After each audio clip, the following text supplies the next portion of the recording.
فاعبد الله مخلصا له الدين ألا لله الدين الخالص.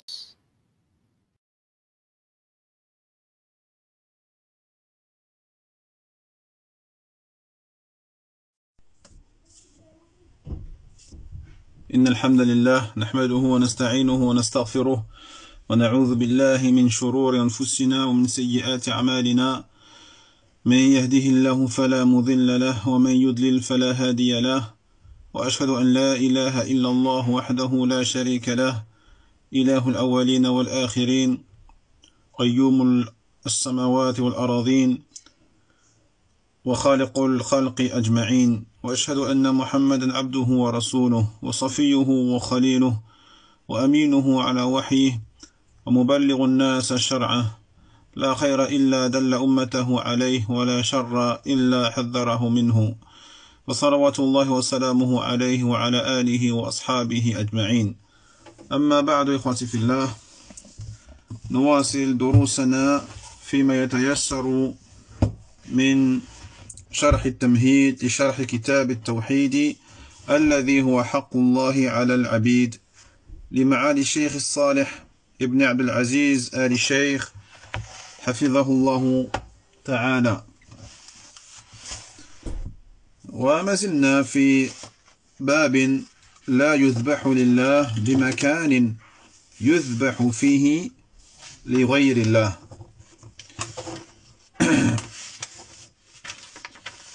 طيب،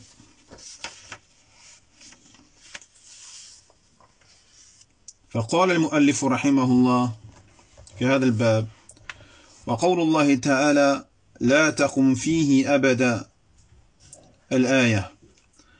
وعن ثابت بن الضحاك رضي الله عنه قال: نظر رجل أن ينحر إبلا ببوانة، فسأل النبي صلى الله عليه وسلم فقال: هل كان فيها وثن من أوثان الجاهلية يعبد؟ قالوا لا. قال: فهل كان فيها عيد من أعيادهم؟ قالوا لا. فقال رسول الله صلى الله عليه وسلم: أوف بنذرك، فإنه لا وفاء لنذر في معصية الله ولا فيما لا يملك ابن آدم. رواه أبو داود وإسناده على شرطهما.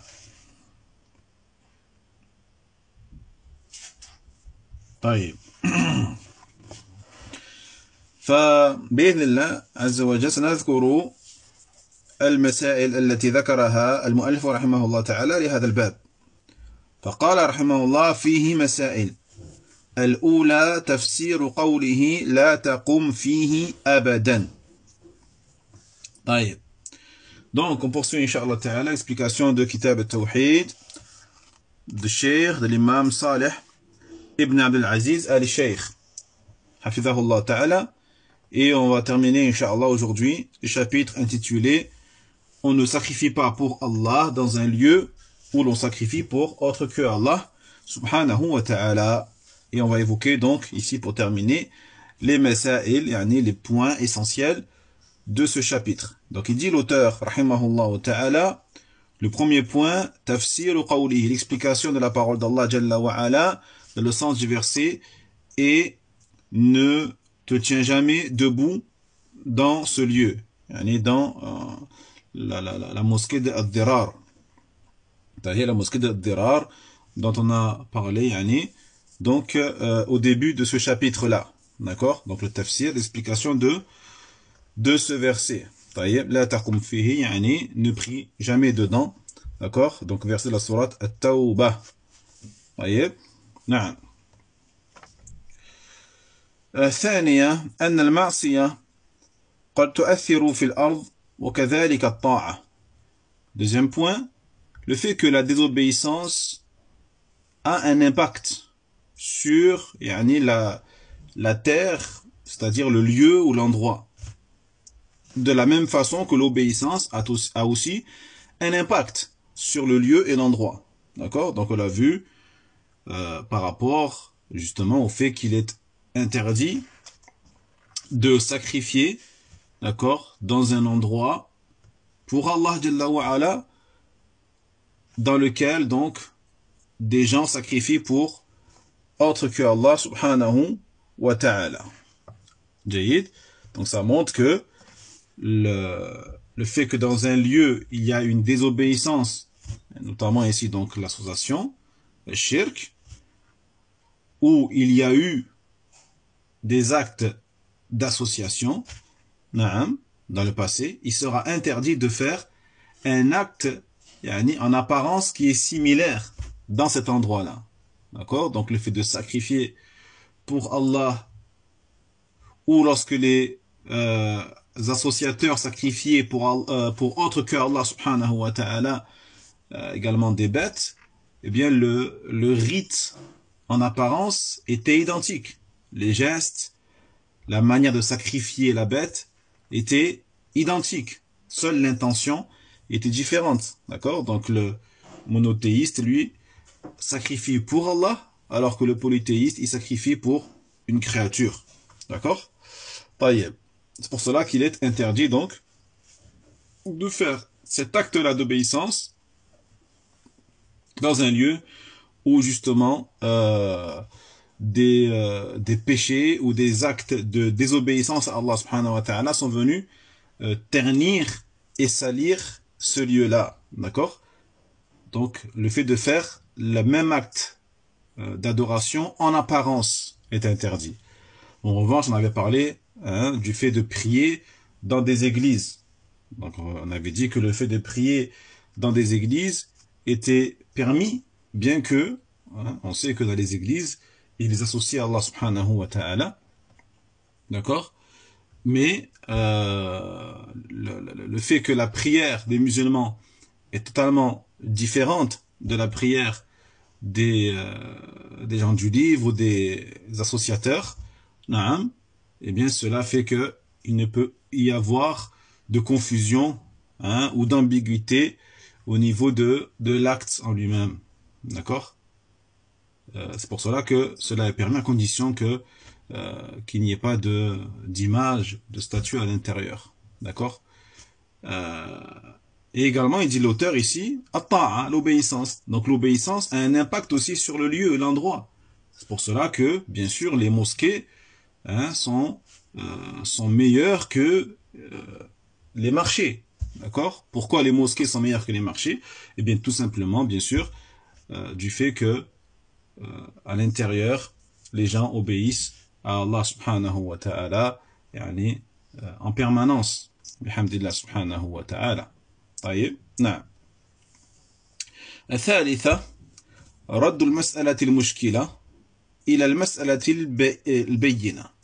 رد المسألة المشكلة إلى المسألة البينة ليزول الإشكال. طيب فقال الشيخ العثيمين رحمه الله تعالى: فالمنع من الذبح في هذا المكان أمر مشكل، لكن الرسول صلى الله عليه وسلم بين ذلك بالاستفصال. Donc troisième point, le fait de clarifier, des questions qui sont peut-être confuses ou qui peuvent prêter à confusion. D'accord? Donc le fait de clarifier et de ramener cette question qui peut porter à confusion vers une question qui est claire et évidente, afin que justement la confusion disparaisse. Et c'est pour cela, comme dit le Cheikh Al-Uthaymin, rahimahullah ta'ala, donc le fait d'interdire de sacrifier pour Allah dans cet endroit-là peut porter à confusion. Comment? Comment cela est interdit alors que je veux sacrifier pour Allah Jalla wa Ala? C'est pour cela que le messager d'Allah sallallahu alayhi wa sallam a justement exposé la raison pour laquelle cela est interdit lorsqu'il a demandé à cette personne le tafsil, c'est-à-dire les détails de cet endroit-là. Est-ce qu'il y avait à cet endroit-là une idole qui était adorée en dehors d'Allah tabaraka wa ta'ala, ou des célébrations que les polythéistes avaient l'habitude de faire dans cet endroit. Naam. جيد. الرابعة استفصال المفتي إذا احتاج إلى ذلك. قال الشيخ العثيمين لأن النبي صلى الله عليه وسلم استفصل لكن هل يجب الاستفصال على كل حال أو إذا وجد الاحتمال؟ الجواب لا يجب إلا إذا وجد الاحتمال، لأننا لو استفصلنا كل مسألة لطال الأمر. فمثلا لو سألنا سائل عن عقد بيع لم يلزم أن نستفصل عن الثمن هل هو معلوم، وعن المثمن هل هو معلوم، وهل وقع البيع معلقا أو غير معلق، وهل كان ملكا للبائع وكيف ملكه أو وكيف ملكه، وهل انتفت موانعه أو لا. أما إذا وجه الاحتمال فيجب الاستفصال، مثل أيسأل عن رجل مات، عن بنت وأخ وعم شقيق، فيجب الاستفصال عن الأخ هل هو شقيق أو لأم، فإن كان لأم سقط وأخذ الباقي العم، وإلا سقط العم وأخذ الباقي الأخ.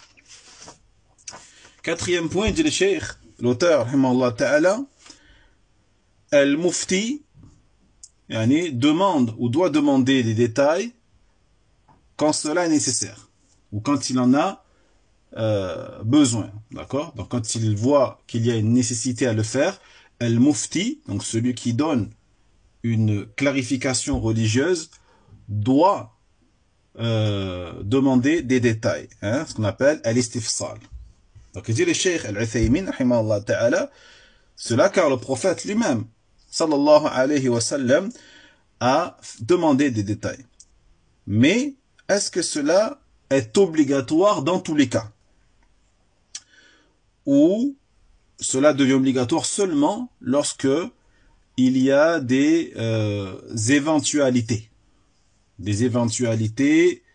probables. D'accord?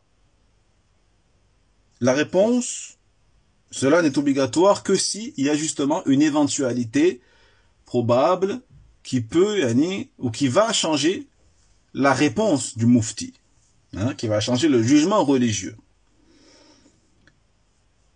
Et pas dans tous les cas. D'accord? Donc on ne demande pas l'istifsal dans tous les cas. Parce que si on devait demander des détails dans tous les cas, pour chaque question, eh bien cela deviendrait très long et très lourd. D'accord? Donc exemple, si une personne nous pose une question, par exemple, nous demande au sujet de le contrat de vente, d'accord? Un contrat de vente, taillé. Eh bien, on ne sera pas obligé de demander des détails, par exemple, au sujet du prix. Est-ce que le prix il est connu ou pas? Est-ce que la marchandise, est-ce qu'elle est connue ou pas? Voyez? Est-ce que la vente qui a été faite, est-ce qu'elle est mu'allaq ou pas mu'allaq? D'accord? Est-ce qu'elle est attachée à quelque chose, une condition, ou elle n'est pas attachée à une condition? Voyez? Est-ce que cette marchandise, elle appartenait vraiment au vendeur? Et comment il a acquise? Est-ce que avant qu'il y ait eu la vente, tous les obstacles étaient absents pour justement permettre de valider la vente ou pas? D'accord? Donc bien sûr, dans ce cas-là, lorsque quelqu'un te pose une question, ou pose une question au mufti au sujet d'un contrat de vente, il n'est pas obligé de demander tous ces détails. Il va répondre selon la question du vendeur. Sauf s'il voit bien sûr que par rapport à la question du vendeur, il y a nécessité de demander certains détails. Puis il dit, mais lorsqu'une question nécessite que l'on demande des détails, on doit le faire. Par exemple, une personne pose une question au sujet de l'héritage.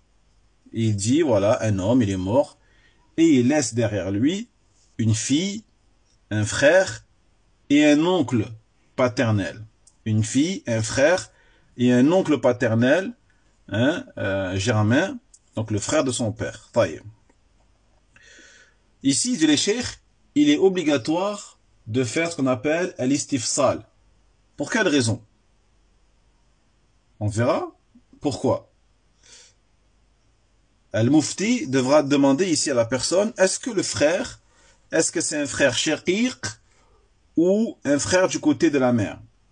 Autrement dit, est-ce que c'est un frère germain ou est-ce que c'est un demi-frère du côté de la mère? Pourquoi? Parce que ça change tout. Hein, le fait qu'il soit un frère germain ou un demi-frère du côté de la mère, eh bien, les parts d'héritage vont être différentes. D'accord? C'est-à-dire que si c'est un demi-frère côté de la mère, eh bien, il n'aura droit à rien. Il n'aura droit à rien. Ça fait que, donc, la fille, elle prendra la moitié. Donc, de ce qu'Allah tabaraka wa ta'ala donc lui a donné, la fille, elle prend la moitié, et l'autre moitié, du coup, reviendra à l'oncle. Reviendra à l'oncle. En revanche, si c'est un frère germain, eh bien, c'est l'oncle, dans ce cas, qui sera privé, et du coup, le frère, lui, prendra l'autre moitié. Donc, vous voyez ici que selon si le frère, c'est un frère germain ou un demi-frère, du côté de la mère, cela va changer carrément le partage de l'héritage. Dans ce cas-là, donc, le mufti se devra de demander des détails à ce sujet. Naam. الخامسة أن تخصيص البقعة بالنذر لا بأس به إذا خلا من الموانع وهذا لقوله صلى الله عليه وسلم أوف بنذرك وسواء كانت هذه الموانع واقعة أو متوقعة فالواقعة أن يكون فيها وثن أو عيد من أعياد الجاهلية والمتوقعة أن يخشى من الذبح في هذا المكان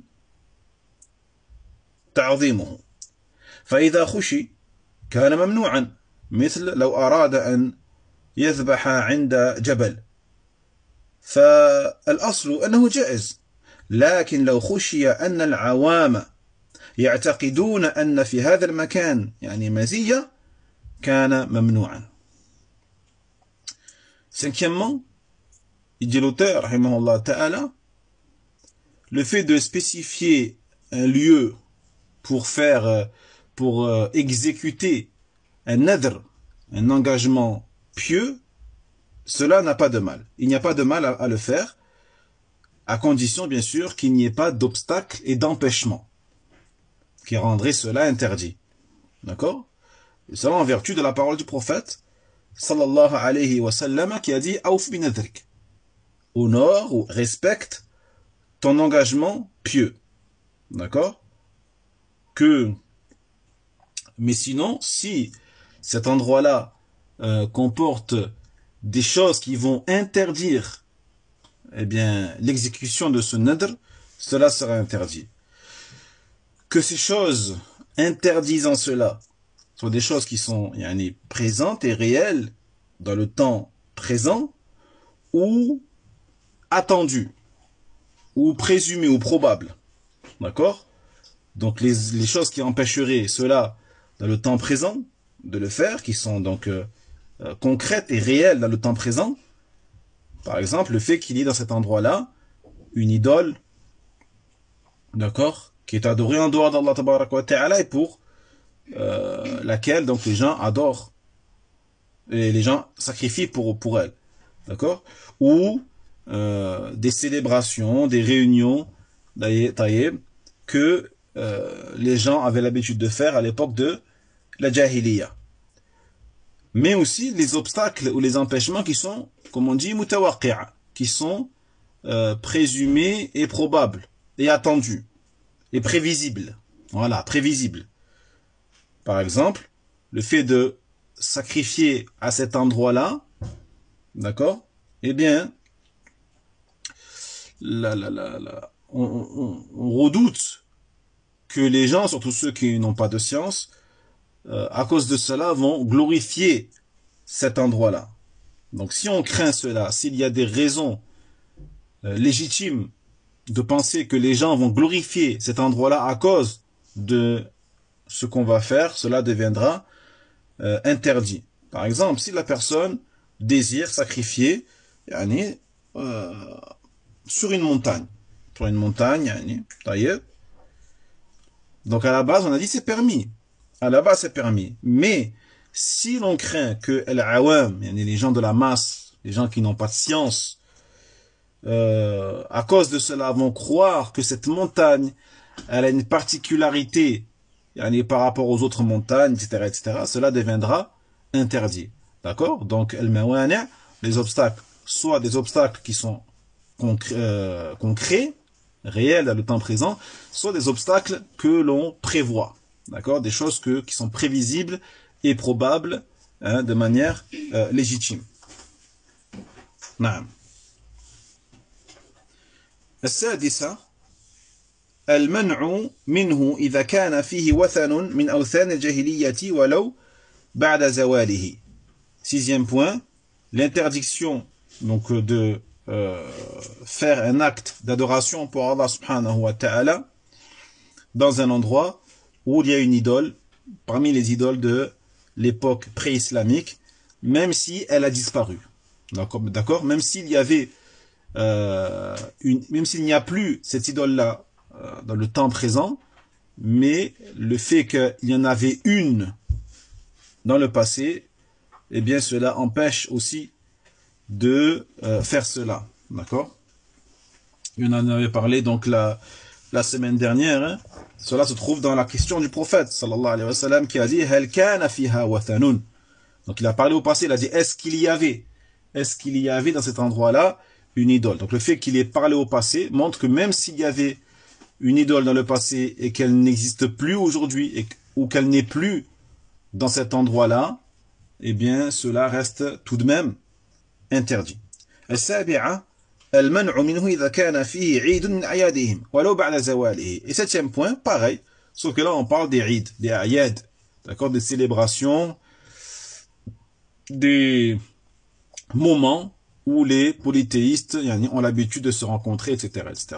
Donc même s'ils ne font plus ce genre de rassemblement et de célébration, le fait qu'ils l'aient fait dans le passé, dans cet endroit-là, cela reste interdit, en vertu encore une fois de la question du prophète, فَهَلْ كَانَ فِيهَا عِيدٌ. Est-ce qu'il y avait, donc toujours dans le passé, est-ce qu'il y avait dans cet endroit-là une célébration, parmi leurs célébrations. طيب.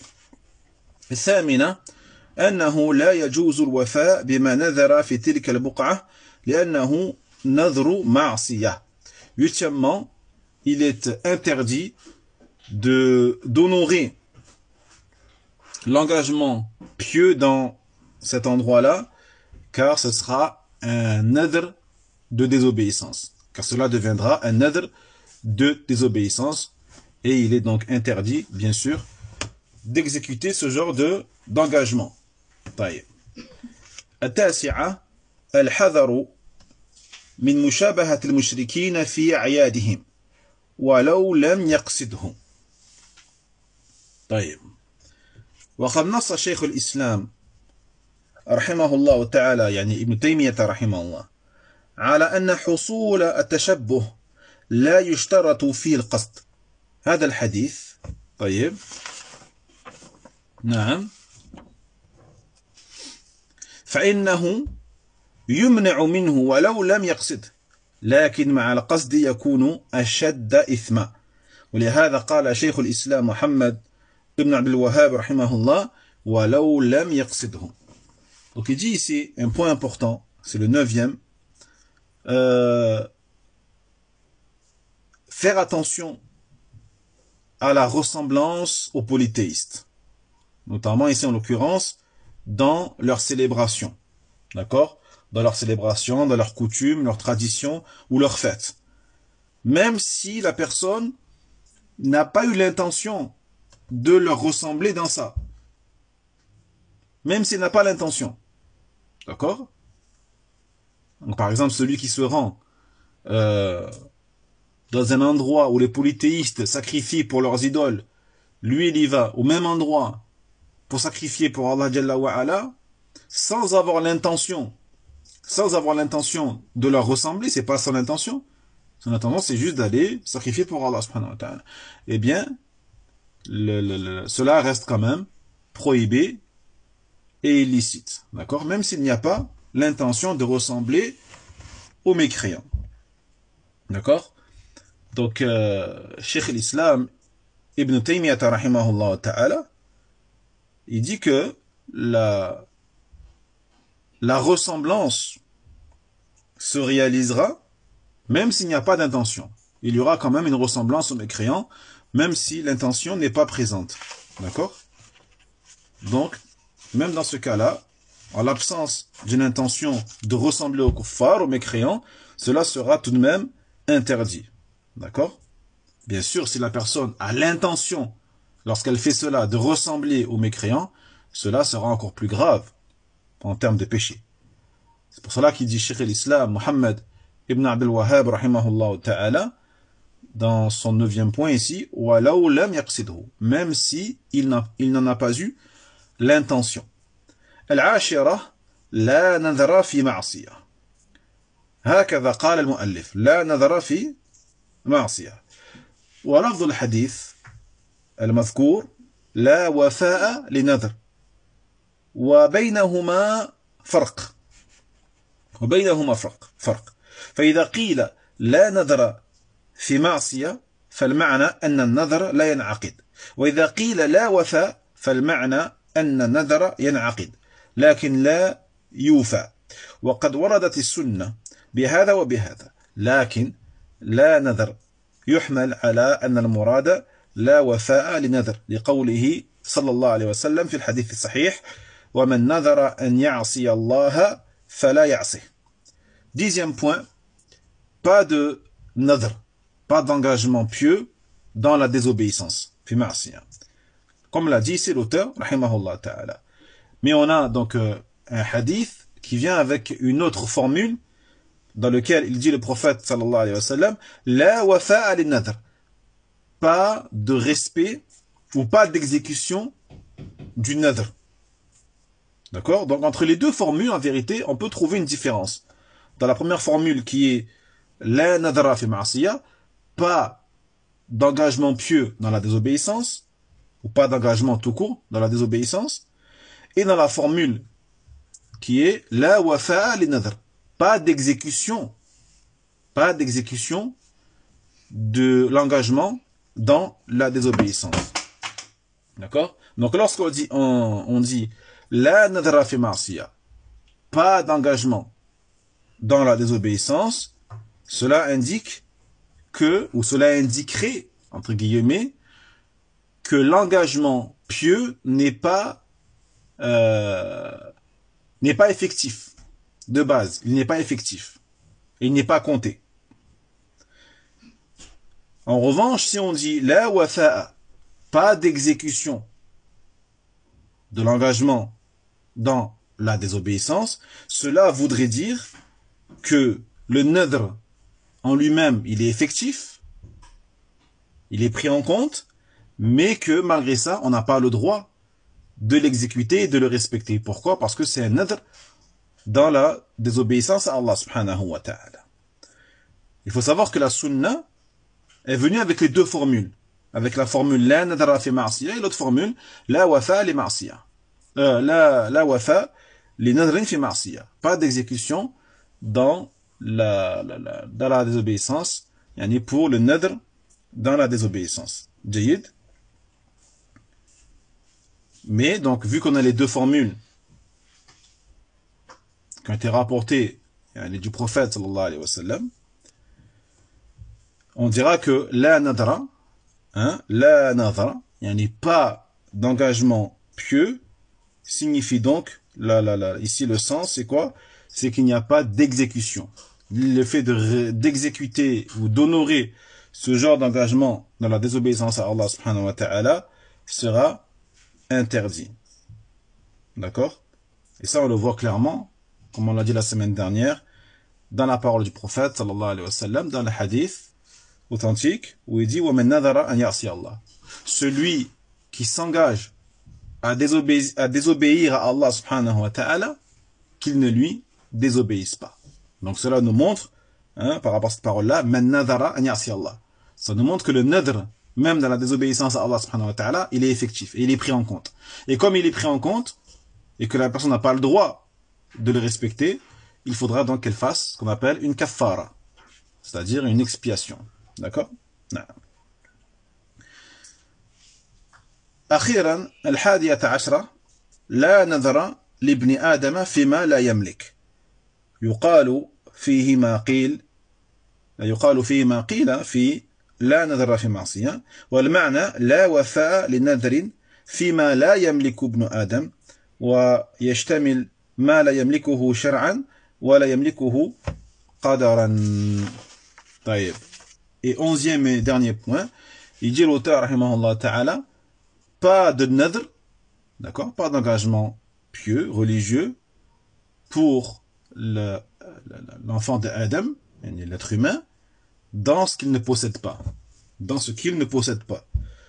Donc là, on dit la même chose que pour le 10e point, d'accord, concernant le fait que le nadr, dans ce qu'il ne possède pas, est effectif, qu'il n'a pas le droit de l'exécuter et qu'il devra faire une expiation.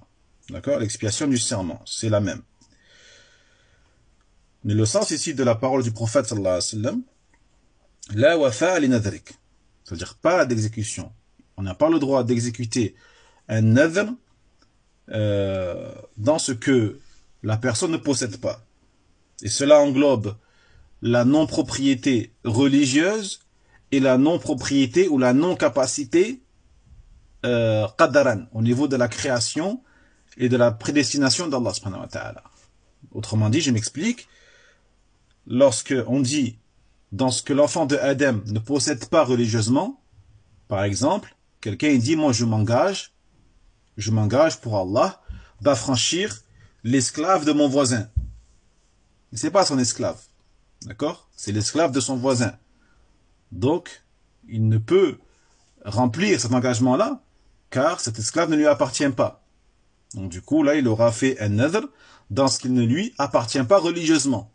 D'accord? Dans ce cas-là, il n'aura pas le droit de le faire, de l'accomplir, et en plus, il devra faire ce qu'on appelle une kaffara, une expiation.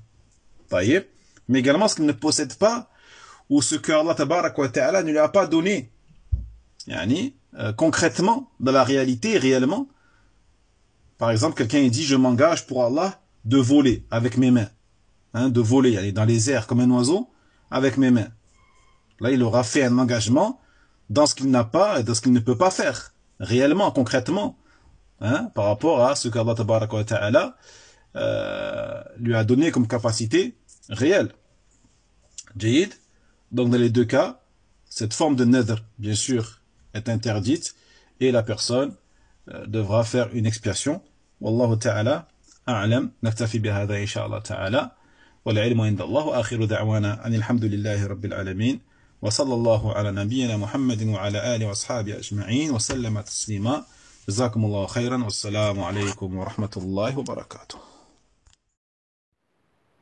وينجي الله الذين اتقوا بمفازتهم لا يمسهم السوء ولا هم يحزنون.